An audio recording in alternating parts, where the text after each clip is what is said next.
ये पार्वती की पूरी बातें सुनाया शंकर को। कैलाश में शंकर जी हर्षित हो गए और हर्षित होकर सप्त ऋषियों को कहा कि आप जाएं। और भगवान शंकर ने अपने मन को स्थिर किया और ध्यान करने लगे। मन स्थिर करी तब शंभु सुजाना, लगे करण रघुनायक ध्यान। रघुनायक राम जी का ध्यान करने लगे। शंकर जी की समाधि लग गई। ध्यान देना, रामचरितमानस में शिव जी की 2 बार समाधि लगी है। शंकर जी की समाधि लग गई। इसी समय में कथा ऐसी आती है, जिस समय शंकर जी समाधिस्थ थे उसी समय में तारकासुर नाम का एक राक्षस पैदा हो गया। तारकासुर ने ब्रह्मा जी से वरदान पा लिया। देवताओं के ऊपर लड़ाई कर करके उनके असुरों को हिला दिया। तारकासुर ने उत्पात मचा दिया। सब देवता घबराने लगे। तारकासुर के आतंक से देवता अमरावती छोड़ छोड़ के भागने लगे। सब देवताओं ने मीटिंग कर लिया कि तारकासुर का वध कैसे होगा। पिटे पिटाए देवता ब्रह्मा जी के पास पहुंचे। ब्रह्मा जी से कहा कि आपने वरदान दिया, इसकी मृत्यु का उपाय बताओ। ब्रह्मा जी ने कहा कि इसकी मृत्यु भगवान शंकर के पुत्र से होगी। अच्छा, किससे होगी? भगवान शंकर के पुत्र से। तो देवताओं ने माथा पकड़ लिया। बोले ब्रह्मा जी, शंकर जी तो शादी करना नहीं चाहते हैं, इनका पुत्र कैसे होगा? ब्रह्मा जी ने कहा कि आगे और सुनो। शंकर जी के पुत्र से तारकासुर की मृत्यु तो होगी, पर वो पुत्र कितना बड़ा होना चाहिए, ध्यान से सुनो। ब्रह्मा जी कहने लगे, ऐसा कोई बालक पैदा हो, क्योंकि इसने वरदान में मुझसे मांगा है कि मेरी मृत्यु हो तो 1 मुंह वाले से न हो, मेरी मृत्यु हो तो 6 मुख वाले से हो, जिसकी 12 भुजाएं हो और जिसके 6 मुंह हो, ऐसे 6 मुंह वाले और 12 भुजाओं वाले से मेरी मृत्यु हो। इसने मुझसे वरदान मांग लिया है। और मुझे ये लगता है देव योग से ब्रह्मा कहने लगे कि शंकर के पुत्र से ही इसकी मृत्यु होगी। पर भगवान शंकर का ऐसा कोई बेटा पैदा हो जिसके 6 मुख हो और 6 दिन का हो। तो इसने मांगा है कि 6 मुख वाला हो, 12 भुजाओं वाला हो और 6 दिन का हो, उससे मेरी मृत्यु हो। तो ये ऐसा तेजवान पुरुष, ऐसा तेजवान जीवात्मा भगवान शंकर के वीर से उत्पन्न हो, ऐसा तभी हो सकता है। तो जैसे भी वो शिव जी की विवाह करवा दिया जाए। भगवान शंकर अगर विवाह कर ले और उनसे कोई पुत्र की प्राप्ति हो और वो तारकासुर से लड़े तो तारकासुर की मृत्यु अवश्य होगी। देवताओं ने कहा ब्रह्मा जी देर किस बात की है, शंकर जी को मनाए। बोले चलो मनाते हैं। भगवान शंकर को मनाने के लिए देवता जाने लगे। कोई देवता ने कहा भगवान शंकर तो समाधि अवस्था में है, उनसे मिलके भी कोई फायदा नहीं है, उन्होंने समाधि लगा ली है। तो ब्रह्मा जी ने कहा कि शिव जी की समाधि खोलवाओ, क्योंकि शिव जी की समाधि नहीं खुली तो तारकासुर तो आतंक मचा ही रहा है, इसके आतंक से लोकांतर खाली हो जाएंगे। तो देवताओं ने कहा कि किसको भेजे? ब्रह्मा ने कहा कि कामदेव को भेज दो। कामदेव को भेजो, ये काम जो है वो समाधि खोलने में माहिर है। मेरे भाई बहन ध्यान से सुनना, काम ही राम से जुड़े वाले को बेकाम कर देता है। साधक को परेशान कौन करता है? काम। जो काम से जुड़ा, जो राम से जुड़ा है, राम से जुड़े वाले को काम नष्ट कर देता है। किसी का काम अगर बेकाम हो जाता है तो काम के कारण होता है और वो राम से हट जाता है। पर गोस्वामी जी ने एक जगह लिखा, जहां काम तह राम नहीं, जहां राम नहीं काम, तुलसी कबहू की रह सके रवि रजनी एक ठाम। एक साथ जैसे सूर्य और रात नहीं रह सकती, इसी प्रकार काम और राम एक साथ नहीं रह सकते। काम माने वासना, काम माने कामनाएं, और राम परमात्मा एक साथ नहीं रह सकते। या तो कामना ही की तरफ मन लगा रहेगा, वासना की तरफ मन लगा रहेगा, या भगवान राम की तरफ मन लगा रहेगा। इसलिए कैसे भी हो काम समाधि दिखा सकता है। कामदेव को तैयार किया गया। कामदेव कहने लगा कि मैं जाऊंगा तो पक्के मरूंगा। बोल क्यों? अरे बोले शंकर का तुम क्रोध नहीं जानते हो, इनके क्रोध में वो ताकत है, मैं अगर गया तो मरूंगा। देवताओं ने चरण पकड़ लिए, भैया काम तेरा बना, तू हमारा काम बना दे, तेरा नाम ही कामदेव है। कामदेव प्रकट हुआ। कामदेव ने कहा मुझे काम दो, कामदेव ने कहा मुझे काम दो। तो कामदेव को देवताओं ने काम दे दिया कि शंकर की समाधि दिखाना है। कामदेव कामदेव ने माथा पकड़ा, अगर इनकी नेत्र खुले तो जो पक्के मरूंगा। अरे बोले मरने का लगा तो फूटेगा ही, भाई फूटेगा ही, कोई बात ही नहीं है। तो आप एक काम करो, हमारे देवताओं का काम बना दो, आपका नाम ही कामदेव है। देवताओं का काम बनाने के लिए कामदेव चले। सोचने लगे शंकर से अगर मैं विद्रोह करता हूँ तो मेरा मरण होगा, पर कोई बात नहीं, जो दूसरों के हित के लिए अपने प्राण तक की आहुति दे देता है वो परमात्मा के लोक में धाम में बसने का वासी है, पात्र है। इसलिए मैं भगवान शंकर की समाधि दिखाने में मदद करूंगा। कामदेव चला भगवान शंकर की समाधि दिखाने के लिए और अपने कामदेव ने सारा जाल फैलाया। तो जब कामदेव ने वातावरण काम का फैलाया तो कामुक वातावरण बन गया, वासना युक्त वातावरण बन गया। ऐसा वासना युक्त वातावरण बन गया, गोस्वामी जी लिखते हैं, सबके हृदय मगन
भगवान शंकर बट वृक्ष के नीचे समाधि अवस्था में थे कैलाश में।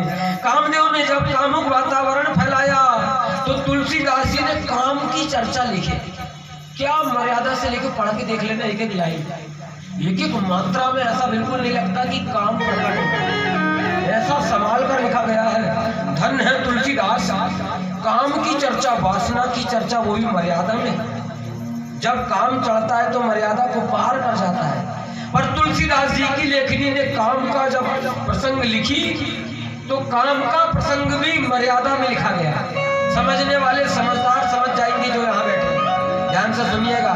गोस्वामी जी की लाइन कहती है, पंक्ति कहती है, सबके हृदय मदन अभिलाखा, लता निहारी न वही तरु शाखा।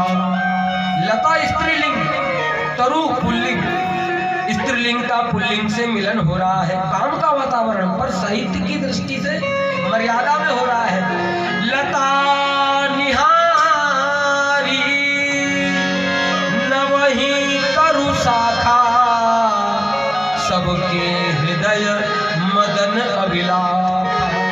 मदन माने काम। लताएं पेड़ों पर चढ़ने लगी, काम का वातावरण। लता स्त्रीलिंग और तरु पुल्लिंग, स्त्रीलिंग का पुल्लिंग से मिलन हो रहा है। लताएं पेड़ों पर चढ़ने लगी। और सुनो तो आगे, नदी उमगी अम्बुधि कहूं थाई, नदियां समुद्र में जा जाके मिलने लगी। काम का वातावरण, नदी स्त्रीलिंग, समुद्र पुल्लिंग, मिलन हो रहा है पर मर्यादा में। नदी उमगी अम्बुधि कहूं थाई, और संगम करई तलाव तलाई। तलाव पुल्लिंग, तलाई स्त्रीलिंग, पुल्लिंग का स्त्रीलिंग से मिलन हो रहा है पर मर्यादा में हो रहा है। काम का वातावरण फैल गया, किसी को भी कहीं कोई किसी प्रकार की अवस्था ऐसी नहीं लगी जहां काम ना हो। सारे बड़े बड़े विरक्त लिया। तुलसीदास जी कहते हैं भय काम बस जोगी तापस।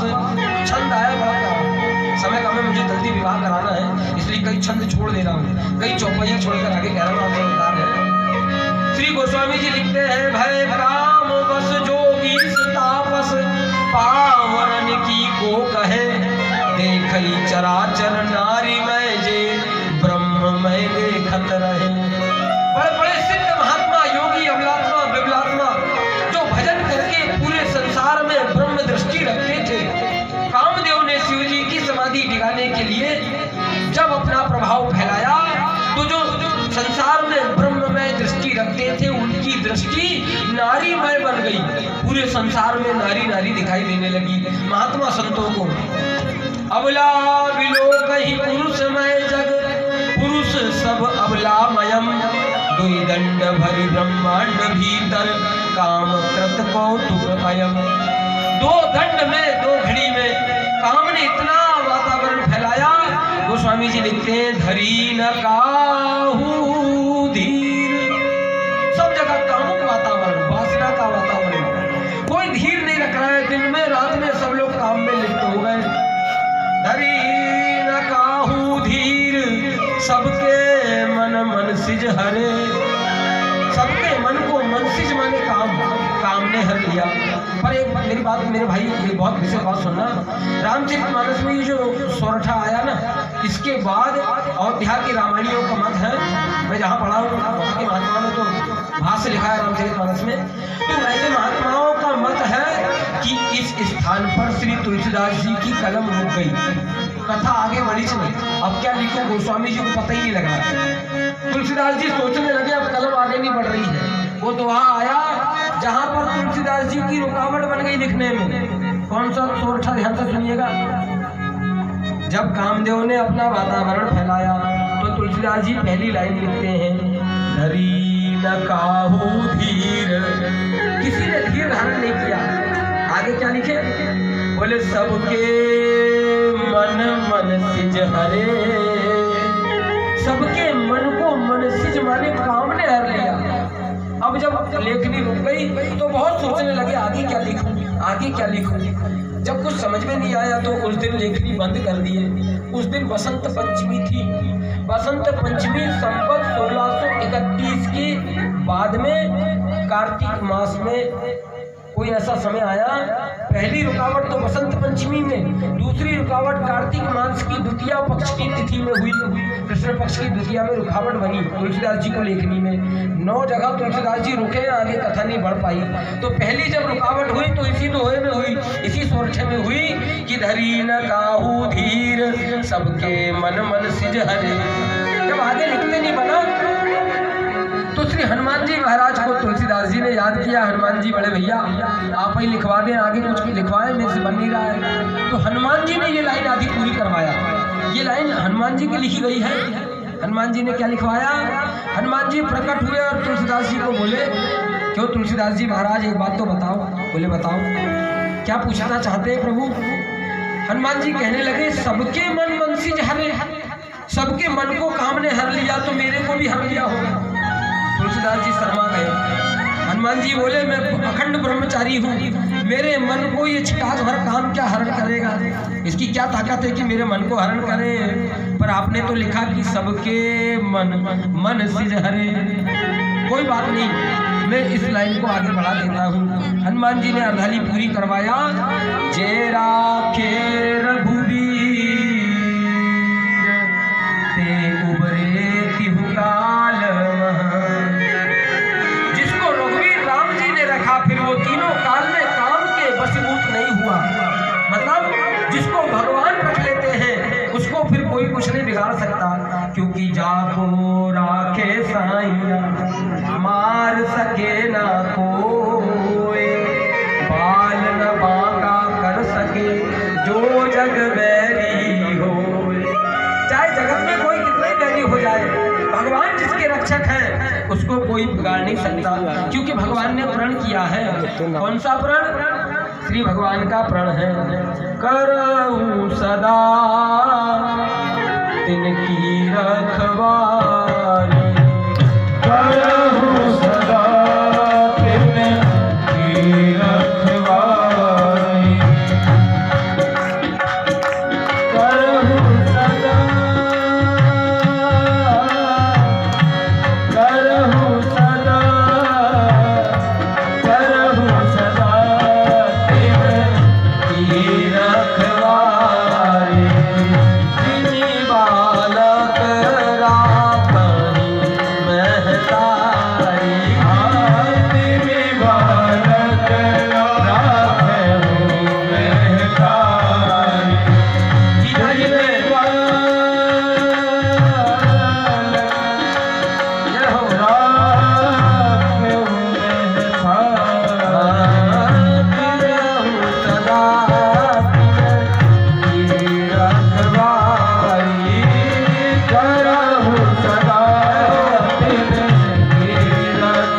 अनन्याश्चिन्तयन्तो मां ये जना पर्युपासते अनन्याश्चिन्तयन्तो मां ये जना पर्युपासते तेषां नित्याभियुक्तानां योगक्षेमं वहाम्यहम्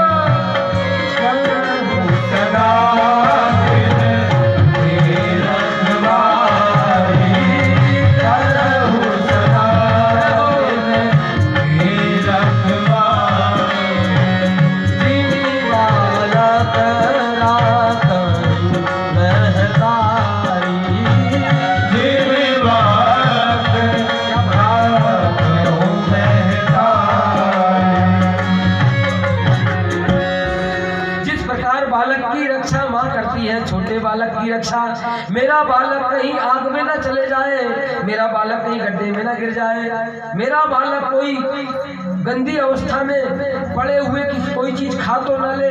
जिस प्रकार बालक की शिशु की रक्षा माँ करती है, इसी प्रकार मैं भगवान कहते हैं अपने दास की अपने जनों की रक्षा करता हूँ, मैं उनकी रक्षा करता हूँ। भगवान श्री सब प्रकार से रक्षक हैं, परमात्मा के अलावा कोई दूसरा रक्षक नहीं है, इसलिए भगवान को ही अपनी रक्षक मानना चाहिए। श्री पार्वती मैया सप्त ऋषियों की किसी भी प्रशंसा से कोई न तो प्रसन्न हुई और न तो किसी प्रकार की नारद जी की बुराई से दुखी हुई। पार्वती मन में सोचने लगी थी कि मैं विवाह करूंगी तो शंकर से ही करूंगी, और पार्वती ने विवाह की इस योजना को जैसे ही सुना, इधर तारकासुर बड़ा हुआ। कामदेव ने तारकासुर को मारने के लिए शंकर के पुत्र को पैदा करने के लिए जाल फैलाया। कामदेव का जब जाल फैला तो भगवान शंकर की समाधि नहीं दिखी, नदियां उमड़ उमड़ के समुद्र में जाने लगी, लताएं पूरे नए वृक्षों पर चढ़ने लगी, सारे संसार में काम का वातावरण फैल गया और भगवान ने जिसको रखा वो काम के प्रभाव से रुक गया। कामदेव ने देखा कि इतना पूरा जगत ब्रह्मांड को मैंने कामुक कर दिया, पर फिर भी समाधि नहीं दिखी शिव जी की। तो कामदेव ने एक आखिरी प्रयोग किया। क्या किया? तुलसीदास जी कहते हैं कामदेव ने देखा जहां भगवान शंकर समाधि अवस्था में थे, उनके सामने एक आम का वृक्ष लगा था। काय का वृक्ष? पीछे वाले बताते हैं काय का वृक्ष लगा था। हाँ, कामदेव जहां अपना प्रभाव फैला रहा था और भगवान शंकर जहां समाधि अवस्था में थे, उनके चबूतरे में उनके समाधि स्थल के सामने एक आम का वृक्ष लगा हुआ था। कामदेव आम के वृक्ष पर चढ़ गया। गोस्वामी जी लिखते हैं देखी रसाल बिटप वर शाखा, तेही पर चढ़े मदन मन माखा। कामदेव आम पर चढ़ गया और अपना आखिरी प्रयोग किया, धनुष निकाला, फूलों का धनुष और फूलों का ही बाण बनाया और कान तक खींचा और भगवान शंकर की छाती पर छोड़ने को तैयार हुआ। तुलसीदास जी रेखा चित्र खींचते हैं सुमन चाप निज सर संधाने, अति रिसता की श्रवण लगी ताने। कान तक खींचा और बिल्कुल प्रत्यंचा जैसे ही छोड़ा तो भगवान शंकर की छाती में पुष्प का बाण आके सीधे लगा। जैसे ही शंकर की छाती में कामदेव का बाण लगा तो भगवान शंकर की छाती में बाण लगा तो शिव जी को क्षोभ उत्पन्न हो गया। भयं क्षोभ मन ईश विशेषी, नयन उघारी सकल दिशि देख। भगवान शंकर ने अपनी नेत्र खोल के सब तरफ देखा, समाधि भंग हो गई। तुलसीदास जी कहते हैं श्री शंकर ने कामदेव को आम के वृक्ष के पत्तों में छुपा हुआ देखा। गोस्वामी जी लेखनी से लिखते हैं कि सौरभ पल्लव मदन बिलोका, भयं कोप कंपे उद्रेलोका। शंकर जी ने देखा कि काम आम के पत्ते पर छुपा हुआ है और भगवान शंकर क्रोधित हो गए। राम में लगे हुए को काम ने पसंद किया, शंकर जी क्रोधी हो गए। शंकर जी क्रोध में आकर अपने तीसरे नेत्र को खोलते हैं और श्री शंकर जी ने तीसरा नेत्र खोला और जैसे ही आम के वृक्ष पर डाली, आम के वृक्ष सहित काम जलकर भस्म हो गया। बोलिए कामारी भगवान शंकर की। कृष्णदास जी कहते तब शिवती सर नयन उघारा, चितवत काम भयम जरि छारा। भगवान शंकर ने कामदेव को तीसरे नेत्र खोलकर ज्वाला प्रकट करके जला दिया। कामदेव छार छार हो गया। पर इससे अपने जीवन में क्या शिक्षा मिली मेरे भाई बहन, ध्यान से सुनना। क्या संकेत करते गोस्वामी जी, मंदिर तो बहुत मन है पर अब जल्दी से विवाह कराना है। श्री गोस्वामी जी का संकेत समझिएगा, काम जब भी चढ़ता है तो आम पर ही चढ़ता है। राम जी भैया, काम जब भी चढ़ता है तो आम पर चढ़ता है, पर आम अपने आप को खास समझ लेता है, इसलिए नष्ट हो जाता है। काम कब चढ़ता है? काम जहां भी चढ़ता है तो आम पर चढ़ता है, और वो आम अपने आप को खास समझ लेता है, इसलिए नष्ट हो जाता है। तो काम जब भी चढ़ेगा तो आम पर ही चढ़ेगा, और वो आम अपने आप को खास ना समझे, अगर खास समझ लेगा तो नष्ट हो जाएगा। इधर कामदेव नष्ट हो गया, कामदेव राख हो गया। कामदेव की पत्नी आई रति, और रति रोती बिलखती आई, प्रभु जी प्रभु जी, क्या बताऊं किसने मेरे भी पति को मार दिया। भगवान शंकर क्रोध में थे, पर रति का विलाप सुनकर उनका क्रोध ठंडा पड़ गया। कामदेव की पत्नी रति बोली, प्रभु मैं अपने पति के बिना कैसी रहूंगी, मैं किसके सहारे जीऊंगी, मेरा कोई नहीं है, आप बताएं मैं किसके सहारे रहूंगी। श्री भगवान शंकर ने कहा, रति चिंता मत करो, तुम्हें तुम्हारे पति की प्राप्ति होगी। बोले क्या भोला, तुम तो खा लेते हो भोला, तुमको पता ही नहीं रखा है कहाँ आपका झोला, आपका नाम है भोला, ऐसे कैसे मेरे पति की प्राप्ति होगी। भगवान शंकर कहने लगे, सुनो रति, तुम्हारा पति रहेगा जरूर संसार में, पर अब उसका शरीर नहीं रहेगा। तो बोले कैसा रहेगा। भगवान शंकर कहने लगे, अब तेरति तव नाथ कर हुई है नाम अनंग, बिनु बपु व्याप ही सब ही पुनी, सुरु निज मिलन प्रसंग। हे रति, अब तुम्हारा पति का शरीर नहीं रहेगा, अब तुम्हारा पति बिना शरीर के सब पर व्यापेगा। तब से मेरे भाई बहन, काम बिना शरीर के सब पर व्यापता है, सब पर छाया है काम, काम के बिना कोई अधूरा नहीं है, सब पर काम छाया है, पर बिना शरीर से छाया है। तो पार्वती माथा ठोककर रोने लगी, फूट फूट कर रोने लगी, और पहलुओं से आंसू पोंछने लगी, भगवान आप तो औघड़दानी हैं, आपका चल जाएगा, हम महिलाओं का क्या होगा। वो औरत, उसके दिल में क्या बीतती होगी जो जवानी में विधवा हो जाए। प्रभु मैं तो जवानी में विधवा हो गई, मैं किसके सहारे रहूंगी, मेरा पति कब मिलेगा, मुझे जल्दी बताओ, मेरा दिमाग खराब हो रहा है, जल्दी बताओ मैं कब किसके सहारे रहूंगी। रति फूट फूट के रोने लगी। भगवान शंकर ने कहा, रति तुम्हारा रोना मैं देख नहीं सकता, आई कैन नॉट, मैं बिल्कुल नहीं देख सकता, मैं तुम्हारा रोना नहीं देख सकता। रति चाहती क्या हो। बोले मैं अपने पति को प्राप्त करना चाहती हूँ। भगवान शंकर ने आशीर्वाद दिया, मेरा आशीर्वाद है तुम्हें तुम्हारा पति फिर मिलेगा। रति बोली, प्रभु कब मिलेगा। श्री भगवान शंकर कहने लगे, जब जदुवंश कृष्ण अवतारा, जब जदुवंश कृष्ण अवतारा, जदुवंश कृष्ण अवतारा, जब यदुवंश कृष्ण अवतारा, कोई हरिहरण महाबली भारा, कोई हरिहरण महाबली भारा, कृष्ण तनय होई पति तोरा, कृष्ण तनय होई पति तोरा, कृष्ण तनय होई पति तोरा, कृष्ण तनय होई पति तोरा, वचन अन्यथा होई न मोरा, वचन अन्यथा होई न मोरा, जब जदुवंश कृष्ण अवतारा, जब यदुवंश कृष्ण अवतारा। हे रति, जब यदुवंश में कृष्ण भगवान का अवतार होगा, गजब है। देखो भागवत का और रामायण का मिलान देखना। श्रीमद् भागवत में सबसे पहले कृष्ण अवतार से पहले राम जी के अवतार की कथा आई, चर्चा आई, और श्री रामचरितमानस में, रामायण में राम जी के अवतार से पहले कृष्ण अवतार की चर्चा आई, दोनों एक दूसरे के पूरक हैं। अच्छा एक बात और बताऊं, श्रीमद् भागवत जी का जो फल है ना, भागवत कराने का, सुनने का, पढ़ने का जो फल है, चाहे वो जो भी हो, जिसके मन में जैसा लगता हो, श्रीमद् भागवत जी के करने कराने का, पढ़ने पढ़ाने का जो फल है, वही फल श्री राम कथा के करने कराने का है। कहीं कोई अंतर नहीं है। भगवान श्री राम जी ही श्री कृष्ण है और राम जी और कृष्ण जी में कोई भेद नहीं है। एक संत ने तो लिखा है, राम कृष्ण दो एक हैं, अंतर नहीं निमेष, इनके